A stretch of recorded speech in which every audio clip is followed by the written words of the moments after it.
ಬೇಕು, ಎಷ್ಟೇ ಸಲ ಬಿದ್ರೂನು ಮತ್ತೆ ನಾನು ರೀಸ್ಟಾರ್ಟ್ ಆಗ್ಲೇಬೇಕು ಅಂತ ನೀವು ಯೋಚನೆ ಸಹ ಮಾಡ್ತಾ ಇದ್ದೀರಾ. ಕೆಲವ್ರು ಮಾಡ್ತಾನೂ ಇದ್ದೀರಾ ಇದನ್ನ. ಕೆಲವ್ರಿಗೆ ಯೋಚನೆ ಇದೆ, ನಾನು ಈ ತರ ಚೇಂಜ್ ಆಗ್ಬೇಕು, ಈ ತರ ಇದೆಲ್ಲ ಟ್ರಾನ್ಸ್ಫಾರ್ಮೇಶನ್ ಅಂತ ಹೇಳ್ತಾರೆ. ನಿಮ್ ಲೈಫಲ್ಲಿ ಆಗ್ತಾ ಇರೋ ಟ್ರಾನ್ಸ್ಫಾರ್ಮೇಶನ್ ಇದೆಲ್ಲ.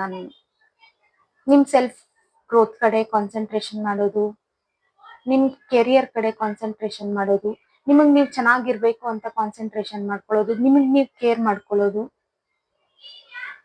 ಇಲ್ಲಿ ಕೆಲವ್ರು ಯೋಗ, ಜಿಮ್ಗೆ ಹೋಗ್ತಾ ಇರ್ಬೋದು, ಯೋಗ ಮಾಡ್ತಾ ಇರ್ಬೋದು. ಓಕೆನಾ? ಬಟ್ ಈಗ ನೀವು ಸದ್ಯಕ್ಕೆ ನೀವು ನಿಮ್ ಪರ್ಸನ್ ಬಿಟ್ಟೋಗಿರೋದ್ನೆಲ್ಲ ತಲೆಗೆ ಹಾಕೊಂತಿಲ್ಲ. ಪಾಸ್ಟ್ ಅಲ್ಲಿ ತುಂಬಾ ನೋವಾಯ್ತು, ಬಟ್ ಅದರಿಂದ ಆಚೆ ಬಂದಿದ್ದೀರಾ. ಒಂದೊಳ್ಳೆ ಟ್ರಾನ್ಸ್ಫಾರ್ಮೇಶನ್ ನಡೀತಾ ಇದೆ. ಅಂಡ್ ಈ ಟ್ರಾನ್ಸ್ಫಾರ್ಮೇಶನ್ ಜೊತೆಲಿ ಅವರು ಜೊತೆಲಿ ಕಳೆದಂತ ಕ್ಷಣಗಳು ಸಹ ನಿಮ್ಗೆ ನೆನಪಾಗುತ್ತೆ. ಆಗ ಸ್ವಲ್ಪ ಹರ್ಟ್ ಆಗ್ತೀರಾ.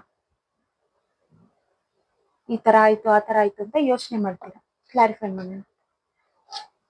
Universe please clarify the cards.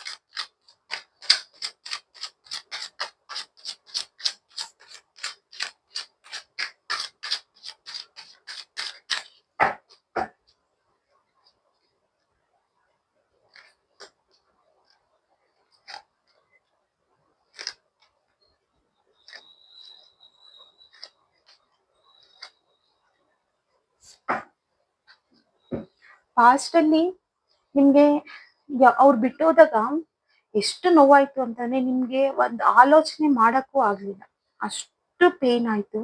ನೀವು ಅವ್ರನ್ನ ಹೇಗ್ ಬಿಡ್ಬೇಕು ಅಂತ ಡಿಸೈಡ್ ಮಾಡ್ಬೇಕಾಗಿತ್ತು. ಅಂಡ್ ಅವ್ರ ನೆನಪುಗಳು ಬರ್ತಾರಾ ಇಲ್ವಾ ಅಂತ ನೀವು ಜಗ್ಲಿಂಗ್ ಸಹ ಮಾಡಿದ್ದೀರಾ ಆ ಟೈಮಲ್ಲಿ. ಬಟ್ ಆಮೇಲೆ ನೀವು ಒಂದು ಬ್ಯಾಲೆನ್ಸ್ ಮಾಡ್ಕೊಂಡಿದ್ದೀರಾ. 4 ಆಫ್ ಪೆಂಟಿಕಲ್ಸ್. ಆಮೇಲೆ ನೀವು ಬ್ಯಾಲೆನ್ಸ್ ಸಹ ಮಾಡ್ಕೊಂಡಿದ್ದೀರಾ. ಎಲ್ಲೂ ನಿಮ್ಮನ್ನ ನೀವು ಬಿಟ್ಕೊಡ್ತಾ ಇಲ್ಲ. ಇನ್ನರ್ ಸ್ಟ್ರೆಂತ್ ಸಾಕಾಗ್ಲಿಲ್ಲ, ನಿಮ್ಗೆ ಧೈರ್ಯನೂ ಸಾಕಾಗ್ಲಿಲ್ಲ. ಆ ಟೈಮಲ್ಲಿ ಇವ್ರು ಬಿಟ್ಬಿಟ್ರಲ್ಲ ಅನ್ನೋ ಭಯನೂ ನಿಮಗ್ ಬಂತು. ನೀವು ಕುಗ್ಗುದ್ರಿ, ಒಂದು ಡಿಪ್ರೆಷನ್ ಮೋಡ್ಗೂ ಹೋದ್ರಿ. ಅಗೇನ್ ಅಲ್ಲಿ ಒಂದು ಥರ್ಡ್ ಪಾರ್ಟಿಯಿಂದನೇ ಈ ತರ ನೀವು ಬ್ರೇಕಪ್ ಆಗೋ ಸಿಚುವೇಶನ್ ಬಂತು. ನೀವು ಡಿಪ್ರೆಷನ್ ಮೋಡ್ಗೆ ಹೋದ್ರಿ. ಬಟ್ ಆಮೇಲೆ ನೀವು ಕಮ್ಬ್ಯಾಕ್ ಆದ್ರಿ, ಧೈರ್ಯವಾಗಿ ಕಮ್ಬ್ಯಾಕ್ ಆದ್ರಿ. ನಿಮಗ್ ನೀವು ಜೆನ್ಯೂನ್ ಆದ್ರಿ, ನಿಮಗ್ ನೀವು ಪ್ರೀತಿನ ಕೊಟ್ಕೊಳಕ್ ಸ್ಟಾರ್ಟ್ ಮಾಡಿದ್ರಿ. ಅಂಡ್ ನಿಮಗ್ ನೀವು ಆಕ್ಷನ್ಸ್ ನ ತಗೊಳಕ್ ಸ್ಟಾರ್ಟ್ ಮಾಡಿದ್ರಿ.